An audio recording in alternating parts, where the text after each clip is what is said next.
Hard sports all plays. 365, we making up plays. You talking the game, get you to the days. We're high in the court, the dime in the lane. Variety topics, living the same. All presentation, sports information. In the airways, taking the nation. All sport, all plays, they work in your faces. Grace at the field, so tie the laces. Hard sports all plays.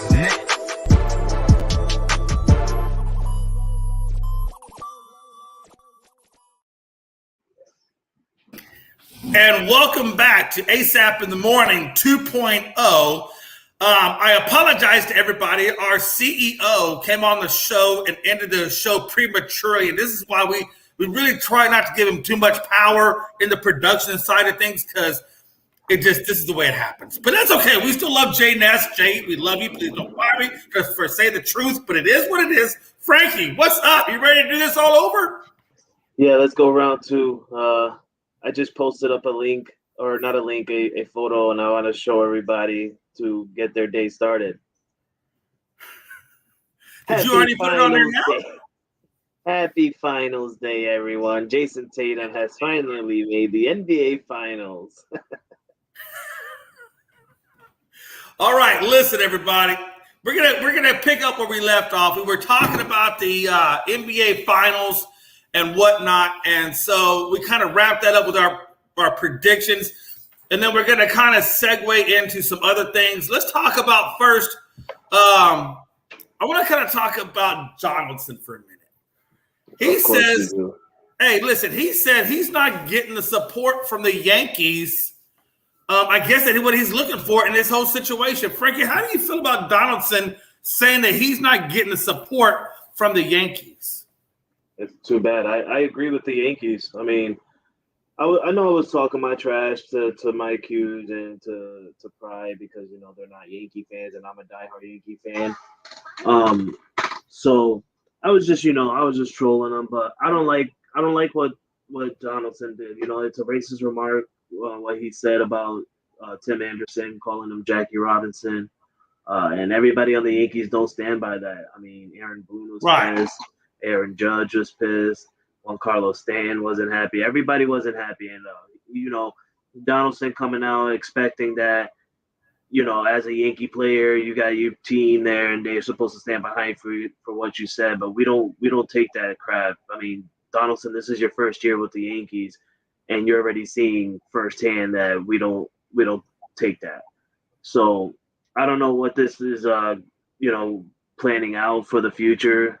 I do know that Donaldson is appealing his 1-game suspension to where I wouldn't even appeal in 1 game, Jay.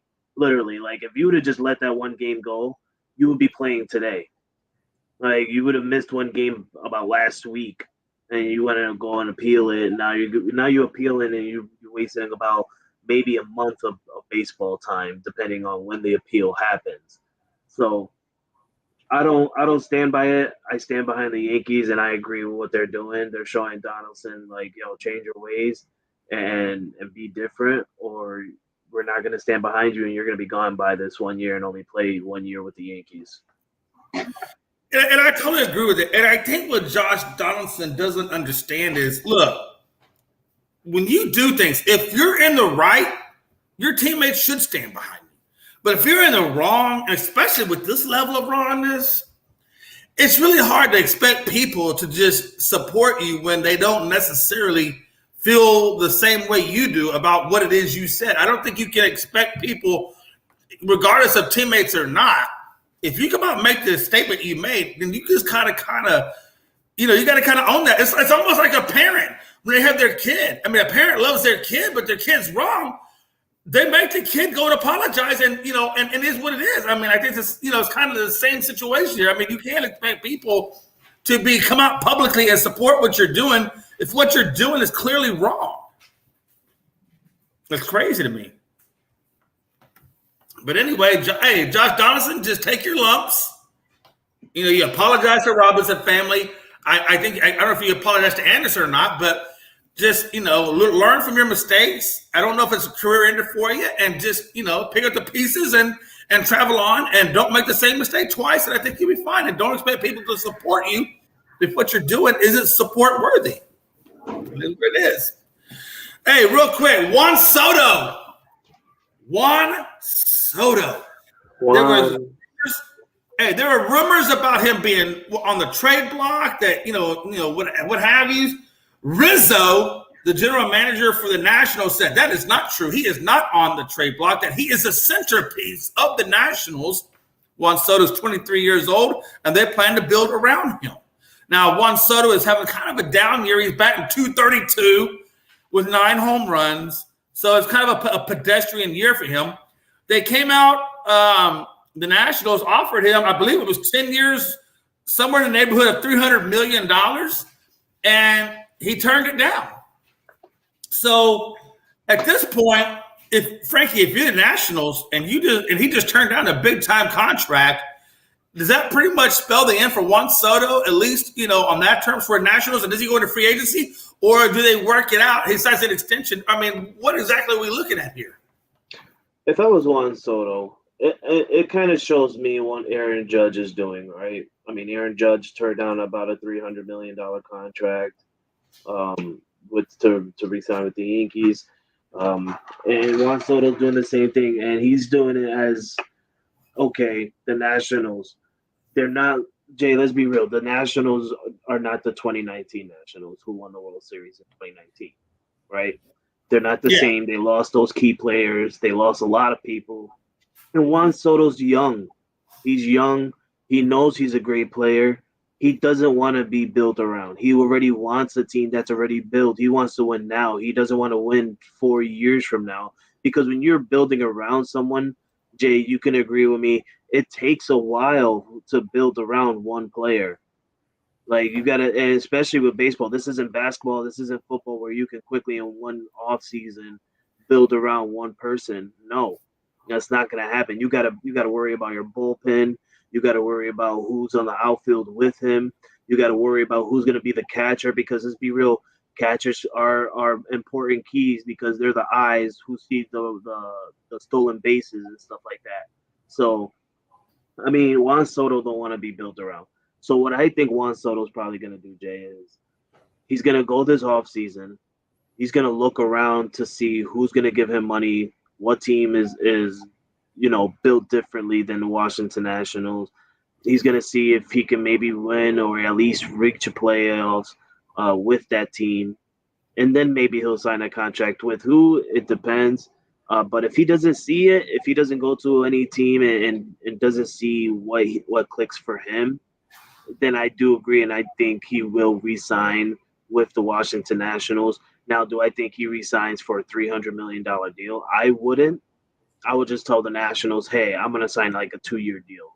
If you can build a decent team around me within 2 years, then we'll talk long term after that, if you guys want to.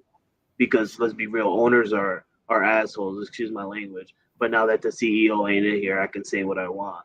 But they're real assholes. Owners are real assholes, honestly. Like, they'll be like, okay, we'll give you your 2 years, and then they build that good team around him, and then they see that they're a decent team, and then that 2 year comes up, they'll be like, hey, Juan Soto, guess what? We have a decent team that we think we can win without you. So guess what? We're not going to give you that $300 million deal.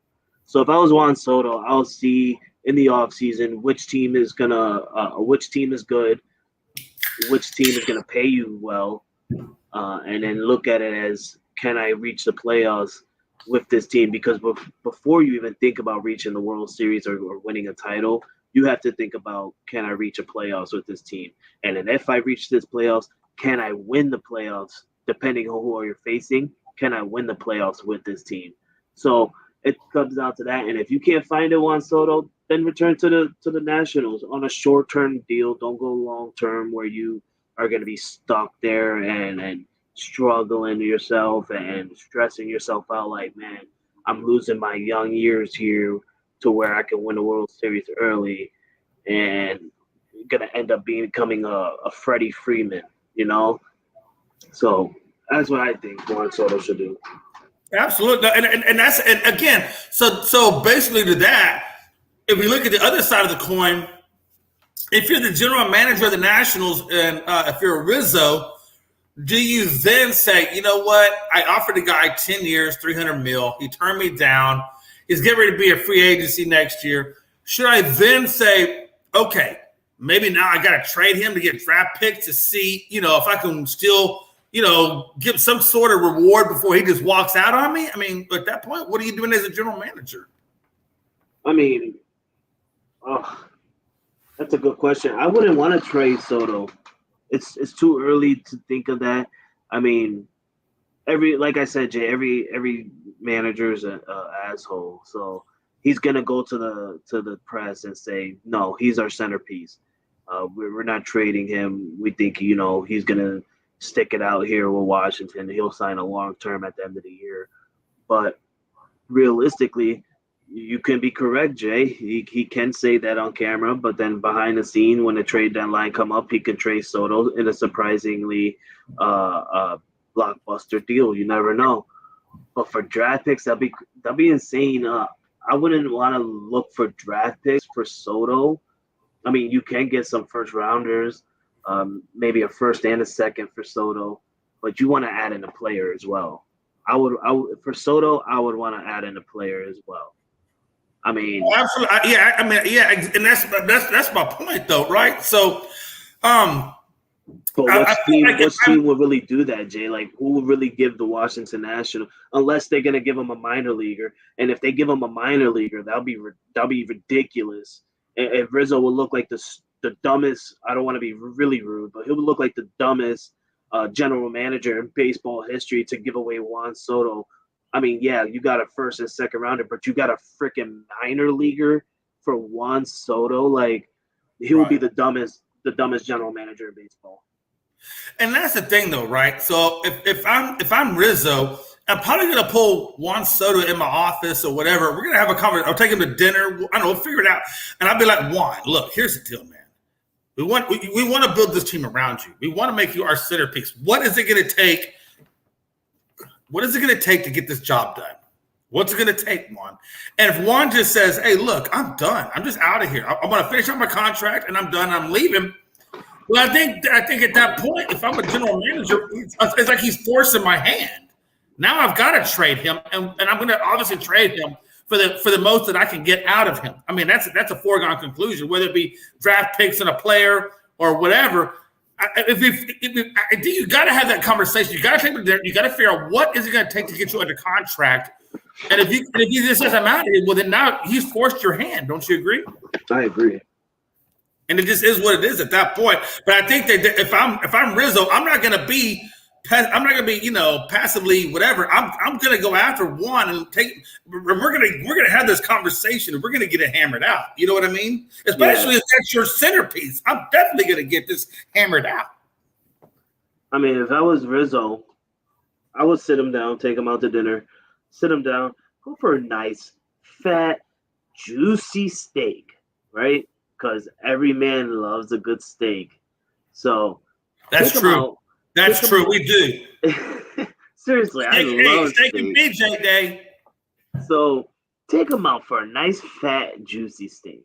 Wait until he gets that first cut, puts it in his mouth, and he starts chewing. As soon as he starts chewing and you look at his face and he's relaxed, AO1, instead of a long-term deal, let's give you about a 3, maybe 4-year deal. 3-year deal, one year player option, okay? For this amount of money. If we can give you this much amount of money and use this certain amount of money to get certain players to play with you and build a decent team, when your player option comes, would you want to come back and sit down with me and maybe discuss a long-term deal after that? Maybe I think that's a good strategy because you give him a short-term deal with the money that he's worth, so you can prove to him that hey, you are going to turn the team around, and then based on that, then you go for the long term. And I think that probably makes Juan Soto feel a lot better about his chances because if they don't, well, then he still has an option to get out and still go make his money. Right, and if Juan Soto doesn't do it, then it just goes to show that Juan Soto doesn't want to waste his young time in the major leagues. Like, he wants to win a championship now, which is great. I mean, every person wants to win a championship now. I have a saying that I started when on Tuesday, Jay. I started saying it on Tuesday. I was watching you guys on Unscripted when I was at work, and you mentioned, I think it was Aaron Donald or someone from the Rams. I think you said, should he focus on re-signing, or he's not worried about re-signing, and if he doesn't re-sign, it doesn't matter if he feels like, you know, he should retire or whatever because he has money. Right. He said, well, basically Donald said that, you know, if the deal comes and it's whatever, then I'm good. Okay, and if the deal doesn't come, then I can walk away and retire and be at peace with it because I've got my Super Bowl. I only said I was doing 8 years anyway, so he said he could walk away with no issues if the deal, I guess whatever deal he's looking for, it doesn't come his way. Right. And when I seen that segment, it clicked to me. I had a saying from that moment. I said it in my head and I put it on a comment, and I hope you've seen it. I said, when you're young, you worry about championships. When you're older in the league, that's when you start worrying about money. Because when you're young, that's what you're fighting for. You're fighting to get a championship. And when you're old, you know you don't have that much time left in the league. So you might as well just bank up and collect what you can because you don't know how much you're going to have after when you're done. Well, absolutely. So that's my saying. Chase a championship young. Chase the money when you're young, when you're old. That's my saying. So if I'm Juan Soto, I see what you're doing, brother. You're chasing your championship because you're young. It's your prime time. You know you can get a championship. You just know you can't get it with this team right now. So I'll be okay with Juan Soto not returning to the Washington Nationals. You know, I will be upset if he will go to like the Dodgers or something, because if he ends up going to the Dodgers, Jay, we have to have an investigation on them. Some way, somehow, the Dodgers has to get investigated because they're just getting everyone. It's getting insane. Hey, that's coming from the Yankees fan who, you know, Yankees get all the people. So I don't know what we're talking about. We get all the old people, Jay. We get them when they're old, up in the mid-30s. That's when we get them. Yeah. No, hey, but you know what? But at the end of the day, man, I get what you're saying too, man. But I don't feel bad for the Yankees, man. I don't feel bad. Y'all guys got all the players. I don't care. Hey, listen, I want to kind of switch. Well, no. Before we get off of baseball, I'll go someplace differently. I want to address what Gridiron Yuki put in the comments about the Will Slap situation with the Reds and Giants. You know what? Here's the deal, Frank. I don't know how you feel about it, man, but Fam only got a 1-game suspension. For assault. For assault. Like openly assaulting somebody. He only gets 1 game. Well, let's be real, Jay. I mean, these two are former teammates, right? They're former teammates. This is like me and you, okay? Let's do this for the example. We're former teammates. You play for the Cowboys now. I play for the Patriots. We see each other for the first time since having that fantasy season where we made a bet and you didn't commit to that bet, right? And so I approach you and I tell you, hey, you know, you remember that fantasy thing? You remember what you said? Let me go ahead and smack you real quick. I'm okay with getting 1 suspension. It was a 3-game suspension. Gridiron, you can correct me. He said it's 3-game suspension. I thought I read it was 1 game, so I'm a little confused there. But okay, even 3 games. I mean, I'll go with Gridiron. You can 3-game suspension. I still think if you're physically assaulting somebody, look, let's be honest. Okay, Frankie, I know this for a fact. If it's on camera and there's video footage of me being physically slapped, I know that Fam could go to jail for that because it's still assault or battery. You go to jail for that. Now, obviously, I guess they didn't take it to that level, but assault and you only give me 3 games. I'm just saying, it's a little crazy to me. It's not this. It's friends that made a bet outside of baseball. He's seen him for the first time probably because, you know, he lost his bet. He didn't pick up his phone. He didn't show up to his house. Probably they didn't. You know, he couldn't contact him. He probably was ignoring him. So this was the first time he's seen him on the field or in the locker room in the back or whatever. He just smacked him. Hey, you've been ignoring me, bro. I've been trying to hit you up since this day. Like, we made a commitment. No, Frankie. You don't just go, look, I might be pissed at no, okay. Unless it's a money league. And that's what I'm thinking. There's gotta be a money league. Huh? It's gotta be a money league. Because I think if it's just me and you playing fantasy football and you do something crazy or whatever, at least in my brain, I'm thinking you do something crazy. I'm not going to go out there and slap you. That doesn't make no sense to me. So I'm thinking there must have been some significant money on the line. That's why he really went out there and slapped him. It's got to be, yeah. It was a certain amount of money, and like I said, he's been ignoring him. He's been trying to contact him, and he's been ignoring him. So he smacked him. Oh well. 3-game suspension. Boo-hoo. Pay up, bro. Hey, and in the players' minds, okay, I get that. It's, hey, Jock, you don't want to slap it back. You want to press start, whatever. I don't care. It is what it is. But I got to think from a Major League Baseball perspective, if you, given a 3-game suspension on an assault thing, to me, that doesn't really send a significant message. And it almost kind of opens up the door for further, acts of, violence or whatever, because it's not really a true wake-up call. Do you think that, is going to be, the start of an issue, or do you think it is what it is, we can keep on rolling?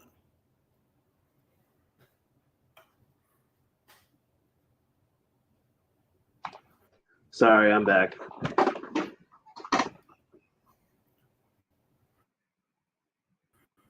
Are you there? Yeah, I'm here.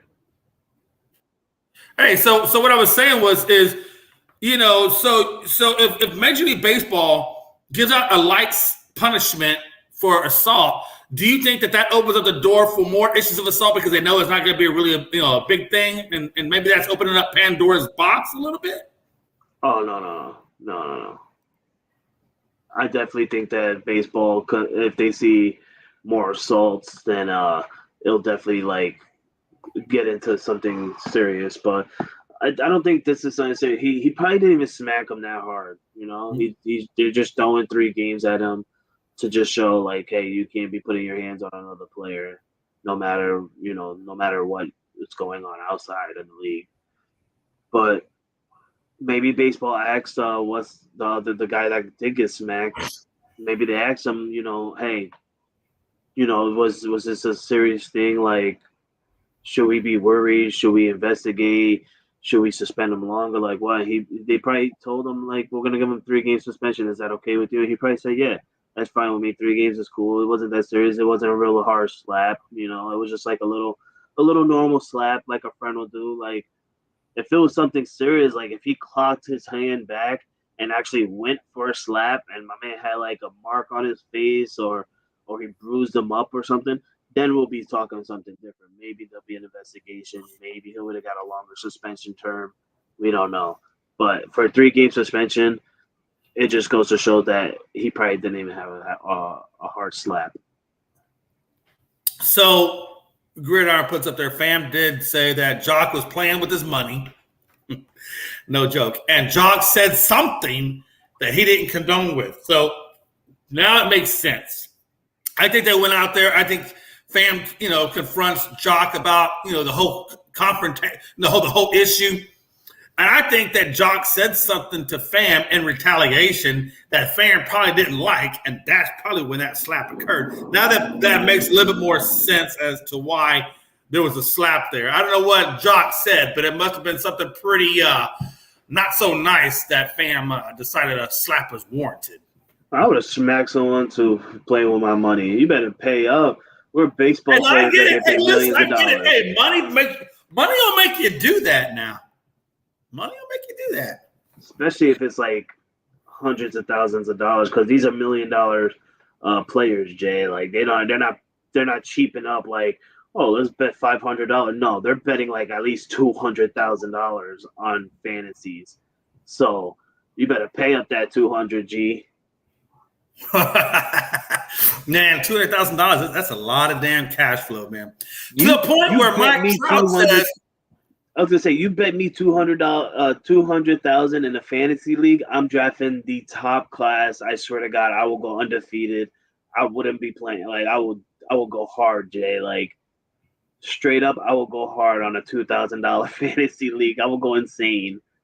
Oh, no, I get it. That's what you're doing, draft analysis, draft kits. I mean, you're going to do a lot of homework before you even go into the season. So I get definitely. That. To the point where Mike Trout says he may resign his title of fantasy commish in the league. Interesting.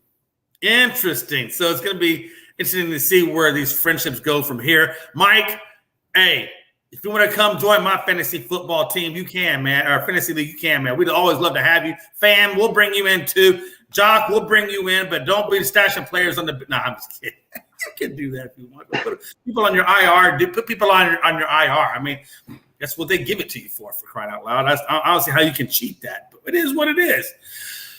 All right. We're going to transition real quick into Timmy for Gonzaga. Timmy was in the draft at 45 minutes before the deadline, decides he's going to go back to Gonzaga and make another run at the championship. So he says he informs them that he's coming back to Gonzaga. Now, Frankie, this is what's interesting to me. At the beginning of the year, when the draft came out and everything, Gonzaga did not have one single starter from the championship team coming back. They had 0 out of 5.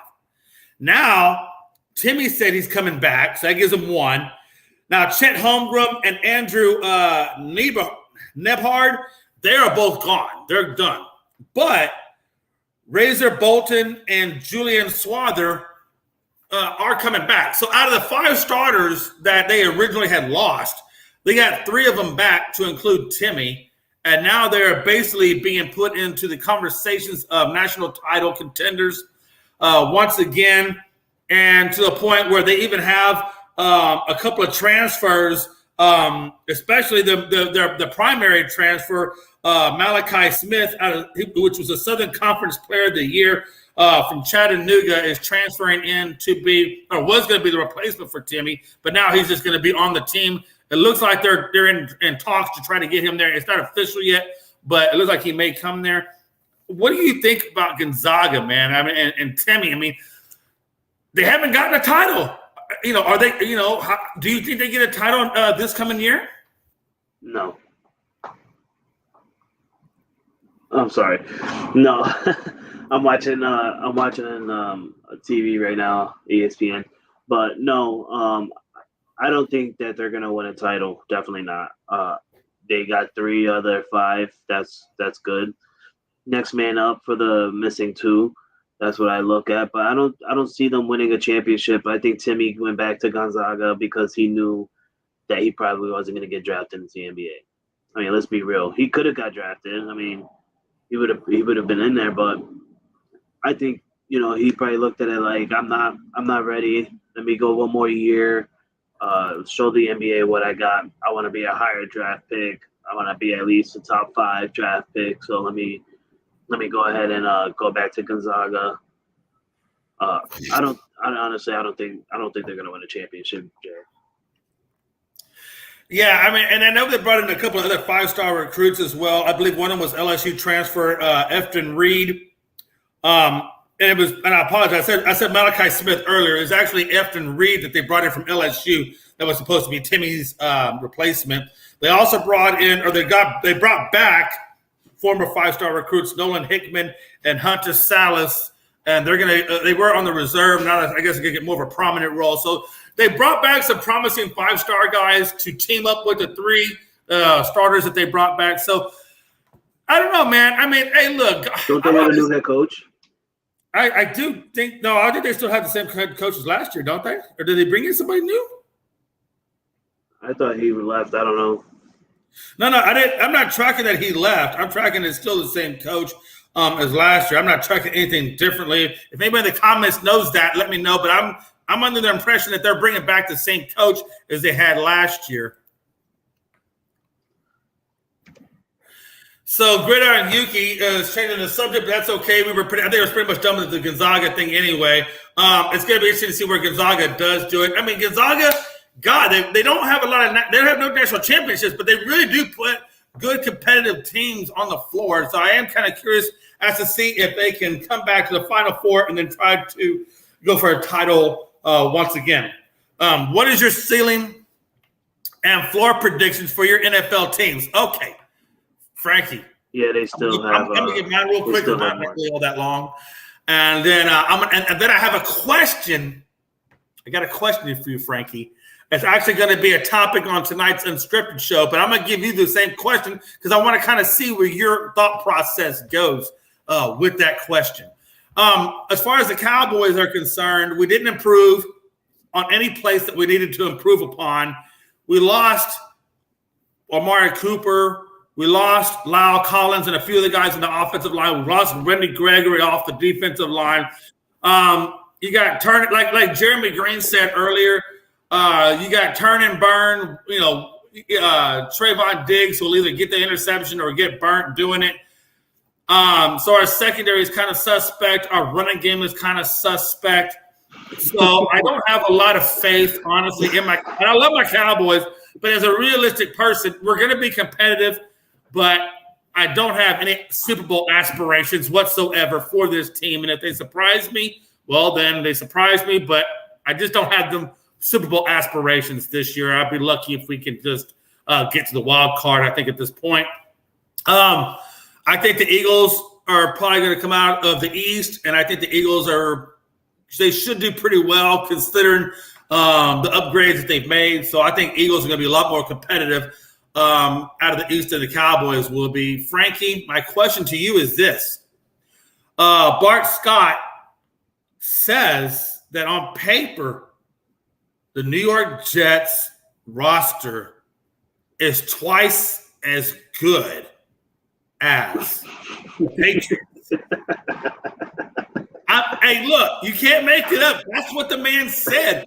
I just want to see what your response is to his accusation. The Jets can have one of the best rosters in the NFL, and they'll still be trash.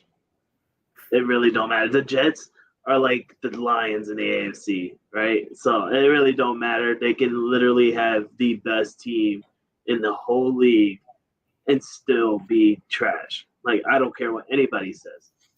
But I do agree the Patriots, they haven't looked really well this offseason, shall I say. I mean, we lost a lot of key pieces. Kyle Van Noy we lost J.C. Jackson. We lost Dante Hightower, which I'm upset about. He's still a free agent, so I'm hoping Bill Belichick can somehow bring him back on a minimum deal. Because Jay got me a Hightower jersey, and I would love to still wear that. So I'm hoping we can sign him back so I can continue to wear that jersey. But we haven't made really good things. Now, should I say for the offense? The offense, on the other hand, is going to come down to our offensive line. I don't care what anybody say, Jay. We don't have top name receivers, but we have some decent receivers. Let's be real. We have Nelson. Yeah. We have Jacoby Myers. We have Devontae Parker. We have Devontae Parker. We got Devontae. All right. I don't care what anybody say. You guys could say he's old. You could say he's injury prone. No. Devontae. Well, I think what they're saying is you got Miami's leftover trash. I don't care. And Miami went. I'm just saying that's what you got. And Miami went to go get Kansas City leftover trash and Tyreek Hill, thinking he's going to catch passes from Tua Tagovailoa. No, we already seen. He can't even get the ball to him. Exactly, Jay. We can't go that far. We seen it firsthand on videos that Tua can't pass a ball to Tyreek. So thank you for Devontae, because Miami was going to trade Devontae to certain teams, but because of Devontae's commitment to Miami, they went and they said, "Hey, where do you want to go?" And Devontae said himself, "The Patriots." Damn it, he came out and he said, "The Patriots." How do your player, right, who plays for the Dolphins, go to the manager and said, "I want to play for your AFC rival"? The AFC East rival. So, Frankie, I'm sorry. I don't mean to stop you. But you got. I I love it. Let the steam rise to the top of the effers. Read that comment and then give me your interpretation of Gridiron Yuki's evaluation of the Patriots. I mean, we have a tough schedule, but 8 and 9, that is not our ceiling. Our ceiling for the Patriots will probably be like 10 wins that I can see, maybe 10, if not maybe 11. But our floor, for one, the Patriots never go for ties. Damn it, we never go for ties. Bill Belichick either go for the win or he takes the loss. He will never go for a tie, okay? So you can knock that floor record out. 6 and 10 is ridiculous. That's a ridiculous thing. Yuki, you're a 49ers fan. Let me go back to your comment for your team. You say your ceiling is 13-4 for the 49ers. You guys can't even figure out your quarterback situation. So before you can even think about 13 wins, think about who your quarterback's actually going to be. Is it going to be Jimmy G or is it going to be your backup? No, I'm not done. And then you go and you say your floor is 9 and 8. How do you go from 13-4 to 9 and 8? You're still having yourself as a winning team. You guys are garbage. Your floor will probably be 4 wins max compared to your ceilings will probably be 9 wins max. Like, come on, Yuki. Be a real fan. I understand you're a 49ers guy, but be like me and Jay. Like, we're not over here saying, oh, we're probably going to, Jay would not go and say our ceiling is going to be 15-2. Really? That would not come out Jay's mouth after he just said we have so many missing pieces. Yeah. Our running game. If I had to put a ceiling on my team, I would say probably 10-7, and my floor would be probably, God, I don't know. I think our floor would be barely above 500. If I had to put a ceiling and a floor on it. But hold on now. Hold on now. I got a hot take for you. All sports, all plays.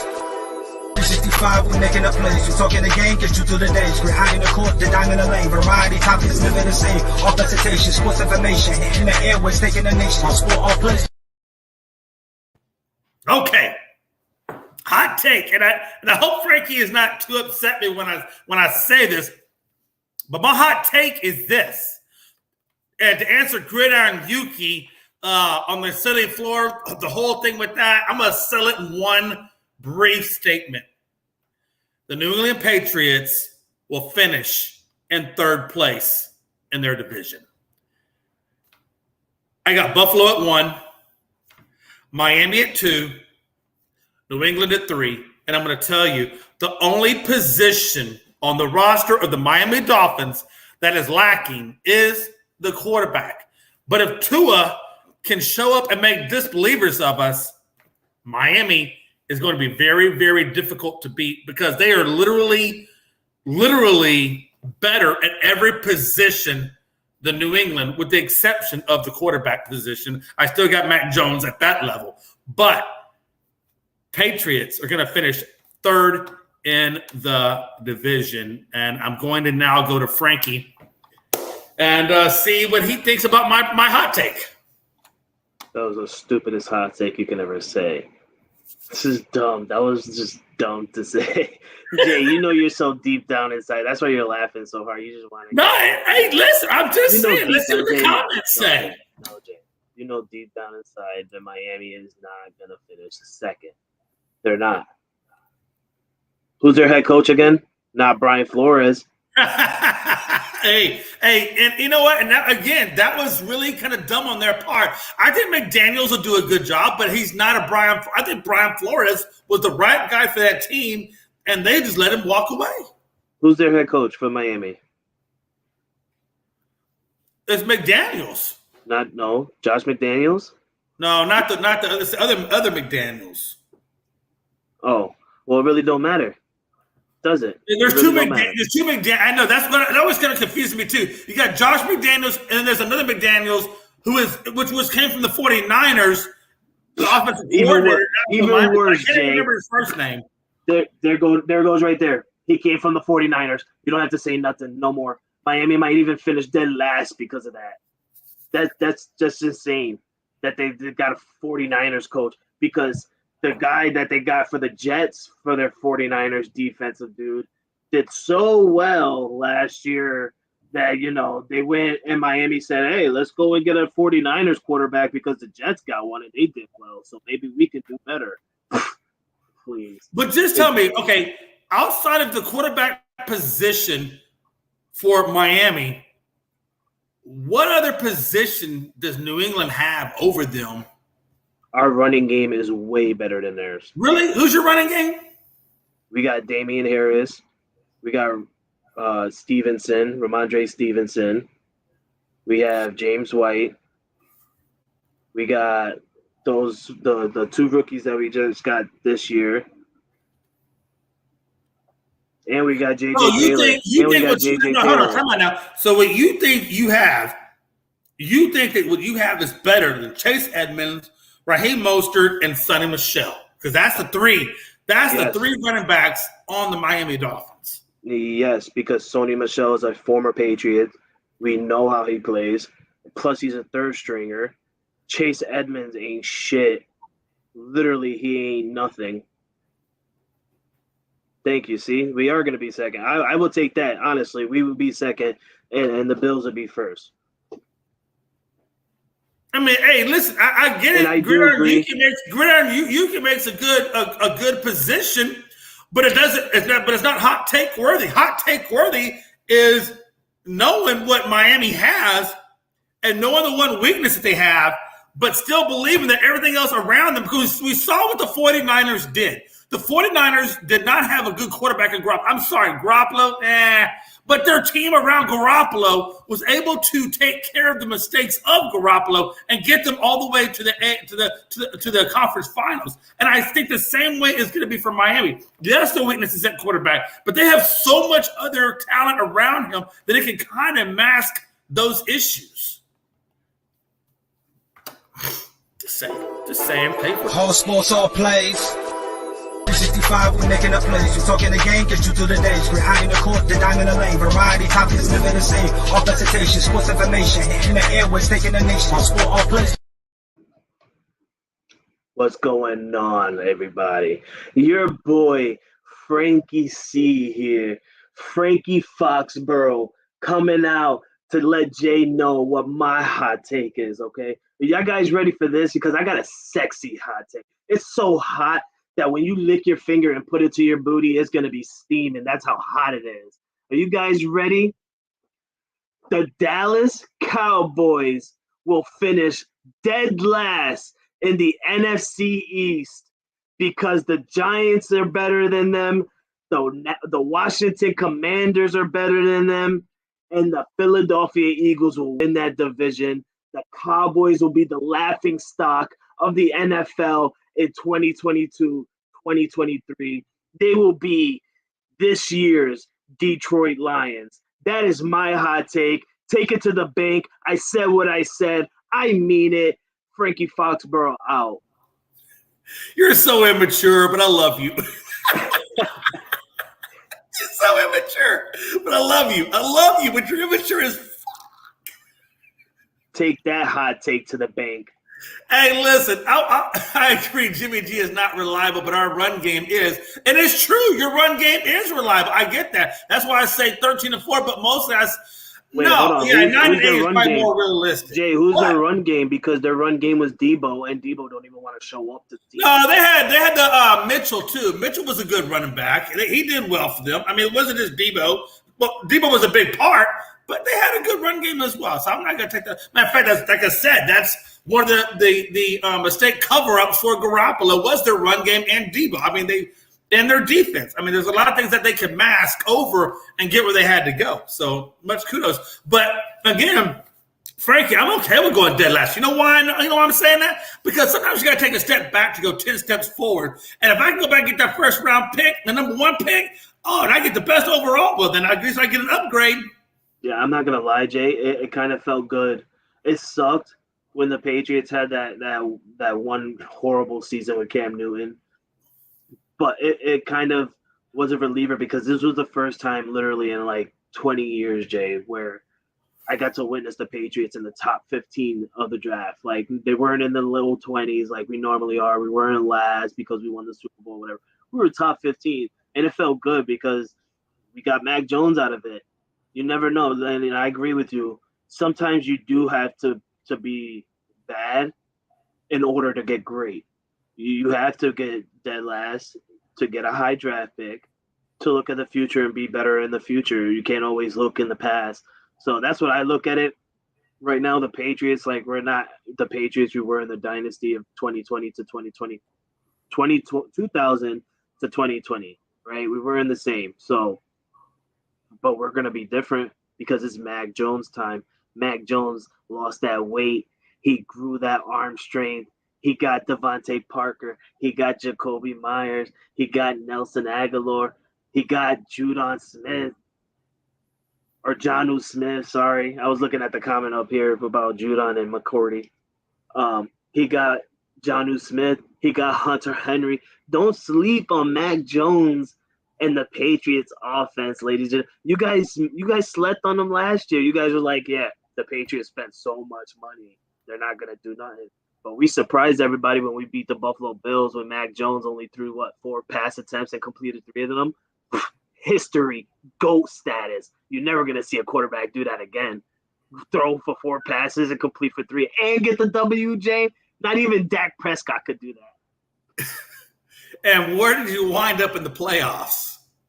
Yeah, we did wind up in the playoffs, and we played bad, man. We played bad. Bro, you got blown out. It wasn't even competitive. You got blown out. We didn't get blown out. We just got beat bad. What was the score, Frankie? We just got beat bad. No, Frankie, what was the score? I'm gonna look it up. We didn't get beat. We didn't get blown out. We got beat bad. Monkey work. I honestly, a lentil is a lentil, and they're both beans. I know that. Chickpea, lentil. I'm not a food person. I don't know all that craziness. You might want to give me the answer. I'm sure there's a punchline somewhere in there. So I'll wait for the punchline. When was the playoffs? January, right? Yeah. Don't worry about it. We did get blown out. We did get blown out. It was 47-17. So again, you know what? You said what you want about the Cowboys, but you know what? We lost by basically one score, and you lost by how many scores? I'm just saying. I think at halftime, they weren't even playing. Yeah, but that was expected, Jay. Mac Jones is a rookie who just made the playoffs. He was just too excited. He was just too excited. Jay, he was just too excited. Don't make excuses, Frankie. Don't backpedal. He was just too excited. He was just too excited. Frankie, okay? Don't backpedal, because earlier he was the best thing since sliced bread. He is the best thing since sliced bread. He's the best thing since sliced bread with mayonnaise, all right, and butter, all right? So it don't matter what you want to put. You can put mayonnaise on it. You can put butter on it. It don't matter. That's Mac Jones right there. But he was just too excited to make the playoffs in the first year, his rookie year with the Patriots. You know, he was just too excited. I don't care what anybody say. You could say it's what do you call it?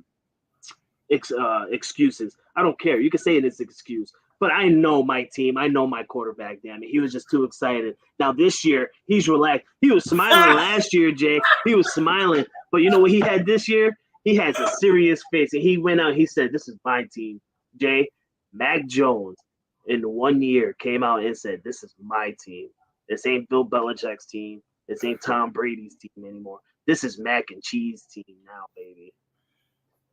Hey, I just want to say, Monkey, you made my day, man. That was pretty good. What's the difference between a chickpea and a lentil, Frankie? What? So Monkey Word comes out and says, hey, what's the difference between a chickpea and a lentil? And he said he never had a lentil on my face. Oh Lord, and this, hey, listen, I appreciate the comments. They make me and Frankie laugh, and we appreciate the comments, man. Again, you know, I think this year, and Frankie, correct me if I'm wrong, man, but I really think, and I'm pretty sure my old boss is watching, my mentor of life, First Sergeant Bell. He's a diehard Buffalo Bills fan. I think the Bills have a pretty good shot, man. I think they got a pretty good shot at that getting at least getting into the Super Bowl. What do you think, Frankie? Oh my God! Listen, Josh Allen will win a Super Bowl. You want a hot take? The Bills will win. They will win a Super Bowl with Josh Allen. They will win one at least with Josh Allen. But will it be this year? I can't say. Honestly, I cannot say, Jay. The AFC West itself is just too stacked from top to bottom, from the Kansas City Chiefs down to the Las Vegas Raiders. That division is just so stacked. So I can't say if the Buffalo Bills will make the Super Bowl this year. They're definitely going to make the playoffs. They definitely have a chance to make the AFC Championship. But to the Super Bowl, I don't know. You got to think, Jay. You got the Bengals, who literally are coming back with a revamped offensive line. Same players, same weapons, same defense, better offensive line, which was the concern for everyone at Unscripted. If you guys go back and watch us, that was our major concern for Joe Burrow in the playoffs, was the offensive line, and they revamped that. Absolutely. They got, but they brought in Collins. They brought in Cowboys offensive lineman Lyle Collins, and so I got to be honest with you, man. If Lyle Collins can stay healthy and stay out of trouble, that is a pretty good upgrade to their offensive line. Exactly. So you got the Bengals to worry about, who's looking to go back to the Super Bowl and win it. Because let's be real, they had a chance to win it last year, but they didn't. But they got a chance to go back this year and rewrite history. Then you got the Kansas City Chiefs and Patrick Mahomes. No matter what, yes, he doesn't have Tyreek no more, but you're Patrick Mahomes, damn it. Patrick Mahomes can do this without Tyreek Hill. So I really don't care if Tyreek Hill's with the Kansas City Chiefs or not. Patrick Mahomes is still with them. So we'll see what they can do. Then you got the Raiders to worry about. Okay, the Raiders getting Devontae Adams with Derek Carr. That's a little scary. Not only Derek Carr, you got Darren Waller as well. And you got they go Josh Jacobs, and that kind of worries me. I mean, do you think their running game is going to be that much better without Josh Jacobs being there? Oh, definitely, because their running game was good when Josh Jacobs was injured. They had a good running game without Josh Jacobs. So I think the running game is not going to be a problem, which is also why they brought in Devontae Adams, because if they don't have the running game, they got weapons all around him. And then you got the Chargers. You got the Chargers, Day, who everybody keeps doubting Justin Herbert. Do not sleep on Justin Herbert. Everybody's saying that he's overrated and stuff. No, Justin Herbert is rightly rated. He's a good quarterback. He's a solid quarterback, and he's a perfect fit for the LA Chargers. And what they just built around him, fantastic. And the way they updated and upgraded their defense, fantastic as well. The Chargers are going to be a team not to mess with. And I know firsthand because the Chargers picked up both Kyle Van Noy, former Patriot, who I love and respect so much, and they got J.C. Jackson, one of the Mr. Interception himself, Mr. Into. That's what they like to call him because he literally can catch interceptions out of nowhere. So the Chargers are going to be scary. So the Bills, they have a chance to make the Super Bowl, but I just don't think it's this year. In reference to Gridiron Yuki, thoughts on the Commander State, was it Gridiron Yuki? Yeah, it was Gridiron Yuki on the new stadium. The vote is still being delayed, so right now it's a delay of whether or not they're going to build the stadium, and also the stadium is proposed to be the smallest in the NFL. So I don't know, man. My thoughts on it, man.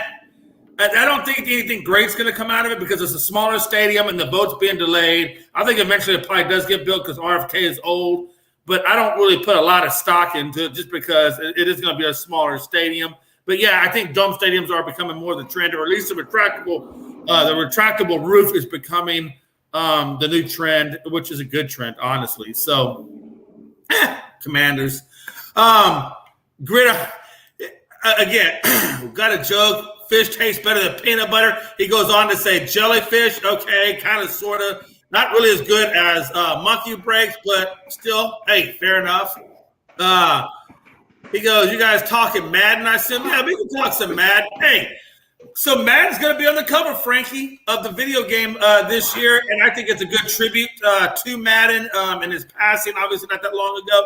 So it's good to see John Madden on the cover. He has been on the cover for well over 20 years, I believe. So since 2000. Yeah. So it's good to see them put him back on the cover. Frankie, what are your thoughts, brother? I love it. I respect it. I respect it more because they brought an old John Madden to the cover back when he won the Super Bowl with the Raiders, Oakland times. I'm excited, honestly. It just brings back the old days of John Madden on the cover. And I really hope that they change it up to even bringing John Madden as a commentator in the game. Because back in the day, we used to hear John Madden on the game, and now we don't. But I do hope this one, since they got John Madden on the cover, we can get John Madden on the headset.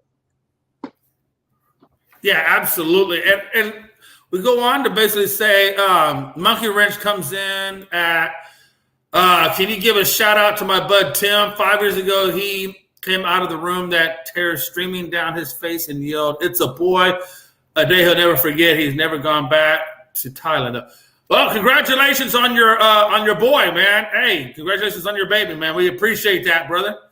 And Damien Hernandez says Khalil Mack going to be a big help for the Chargers defense. What do you think about Khalil Mack? Is he going to be a big help on the Chargers? What did he really do for Chicago? Khalil Mack is a different maker, and that's why I said look out for the Chargers because their defense is stacked. They've revamped everything. They upgraded everything. Khalil Mack with Kyle Van Noy both on the line. It's going to be insane. Don't sleep on the Chargers. Everybody keeps saying Khalil Mack is old, but don't forget Khalil Mack is that dude. He's a dangerous mother. And then Gridiron Yuki says it's better than FedEx Field. Yeah, it is better than FedEx Field. You're right. And then you guys watch hockey at all, enjoying the playoffs? I got to be honest with you, Frank. I don't know if you're watching hockey as much. I haven't really watched a lot, but I have said that Tampa Bay Lightning would win the NHL Stanley Cup and make it 3 in a row. So that Tampa Bay Lightning currently is in the Eastern Conference Finals, going up against I forgot who they're going up against. Y'all can probably tell me. Is it Calgary? The New York Rangers. Rangers. I'm sorry, Rangers. So, yeah. And wow, man, the New York Rangers haven't been in the hockey talks for quite a while. So it's interesting to see the New York Rangers back in the playoffs. They haven't been in the playoffs for a hot minute. Jesus used to talking about my New York Yankees. Yeah, I heard it. You almost said New York Yankees. I know, my bad. I admit what I said was a straight up dad joke. I'm not an old. No, Yuki, man, it's a good joke, man. We appreciate it, man. It's all good stuff, brother. I think EA Sports will take Madden 23 more seriously. But of John Madden. What do you make of that? What? So Gridiron says EA Sports will take Madden 23 more seriously, but of John Madden. So do you think they do take it more seriously?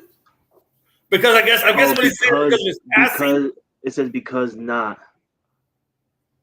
Wait, I think EA Sports will take Madden 23 more seriously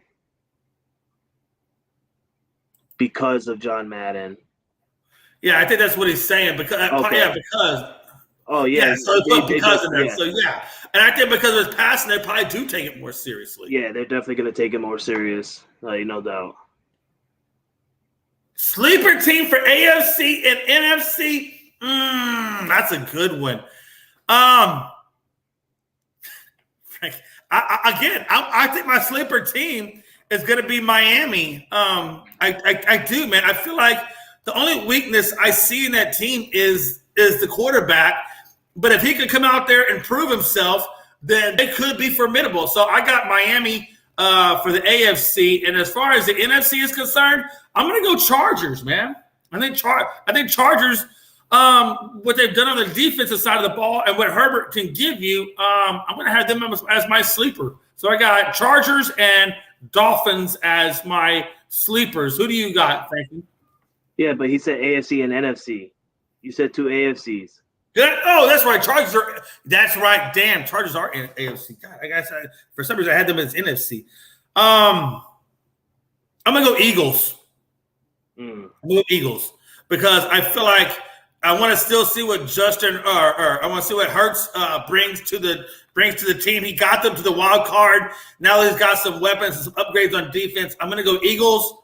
All right, so I'm gonna go Eagles and I'm gonna go Miami, man. I feel like Miami is still a true sleeper. So I'm gonna go Eagles and Dolphins. All right, you want to hear mine? Yeah. I'm gonna agree with Yuki on the AFC. My sleeper team on the AFC is not the Jaguars. You're crazy, Yuki. I'm not gonna follow you in saying the Jaguars. That's insane. No, my AFC sleeper team has got to be. I want to pick a go one. All right, I'm going to just go say my sleeper team for the AFC is going to be the Las Vegas Raiders. That's going to be my sleeper team. I think everybody thinks, because I've been hearing it and I've been seeing it, they predicted the Raiders to win 8.5 games, Jay. Okay. So I think they're my sleeper team. I think they're going to win more than that. I don't think people are giving them more credit than what they deserve. So Raiders are my sleeper team for the AFC. And for the NFC, I'm going to have to say I'm going to have to go with the Bucs and Tom Brady. Everybody's not talking about Tom Brady and the Bucs anymore because they're not the team since they won the Super Bowl. Don't sleep on the GOAT. Don't sleep on the GOAT. I'm not going to pick the Eagles because I'm expecting the Eagles to win this division, honestly. Everybody's talking about Jalen Hurts. I know what Jalen Hurts can bring. He has weapons now. Jalen Hurts is going to be fine. He's going to play fantastic. He's going to be great. So I'm not putting the Eagles as a sleeper team because I'm expecting the Eagles to win the NFC East. My sleeper team is going to be the Tampa Bay Buccaneers because they are not the same defense. They are not the same offense. Don't sleep on the GOAT. He always finds a way. Well, all right, folks. We're about an hour now, so we're going to get on out of here. Appreciate everybody stopping by. Appreciate all the comments, love, and everything in between. Appreciate you guys. Again, you can catch Unscripted tonight at 7 p.m. Eastern time. And we got a special podcaster from Boston on the show tonight. And we're going to talk that plus the debate between Pride and Rob C. And it's going to be amazing to see how well it turns out. So, again, you don't want to miss tonight's Unscripted just before Game 1. It's going to be heated. It's going to be a lot of fun. 7 p.m. Eastern time. We'll see you next time. Until next time, this is Frankie the Yankee and Jay McLovin, and we're out of here. All sports, all plays. All sports, all plays. All sports, all plays. 365, we're making up plays. You're talking the game, get you to the days. We're high in the court, the dime in the lane. Variety, topics, living the same. All presentation, sports information. In the airways, taking the nation. Sport, all plays, like working your faces. Scratch up the field, so tie the laces.